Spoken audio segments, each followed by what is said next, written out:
মাননীয় সদস্য, এটা তো ডাক টেলিযোগাযোগ মন্ত্রীর প্রশ্ন না। আচ্ছা, আমি আরেকটা প্রশ্ন করি মাননীয় স্পিকার। আচ্ছা, করেন। মাননীয় অর্থমন্ত্রী মহোদয় অনুগ্রহ করে জানাবেন কি?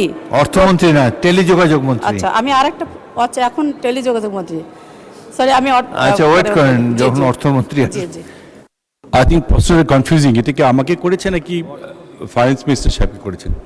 অর্থমন্ত্রী প্রশ্নটি আবার বলবেন। আরিফা সুলতানা, মহিলা আসন 30। মাননীয় স্পিকার, আপনাকে অসংখ্য ধন্যবাদ আমাকে কথা বলার সুযোগ করে দেওয়ার জন্য। মাননীয় অর্থমন্ত্রী মহোদয় অনুগ্রহ করে বলবেন, বৈধ পথে রেমিটেন্স প্রেরণ বৃদ্ধির জন্য প্রণোদনা প্রদানের পাশাপাশি হুন্ডি নির্ভরতা কমাতে সরকার কী ধরনের কাঠামোগত সংস্কার গ্রহণ করেছে এবং প্রবাসীদের সঞ্চয় ও বিনিয়োগকে দেশের উৎপাদনশীল খাতে যুক্ত করবার জন্য বাজেটে কোনো নতুন ব্যবস্থা রাখা হয়েছে কিনা? ধন্যবাদ মাননীয় স্পিকার। মাননীয় মন্ত্রী।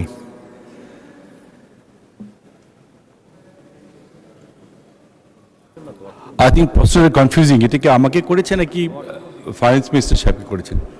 অর্থমন্ত্রী প্রশ্নটি আবার বলবেন। বৈধ পথে রেমিটেন্স প্রেরণ বৃদ্ধির জন্য প্রণোদনা প্রদানের পাশাপাশি হুন্ডি নির্ভরতা কমাতে সরকার কী ধরনের কাঠামোগত সংস্কার গ্রহণ করেছে এবং প্রবাসীদের সঞ্চয় ও বিনিয়োগকে দেশের উৎপাদনশীল খাতে যুক্ত করবার জন্য বাজেটে কোনো নতুন ব্যবস্থা আছে কিনা? মাননীয় সদস্য, এটা তো ডাক টেলিযোগাযোগ মন্ত্রীর প্রশ্ন না। আচ্ছা, আমি আরেকটা প্রশ্ন করি মাননীয় স্পিকার। আচ্ছা, করেন।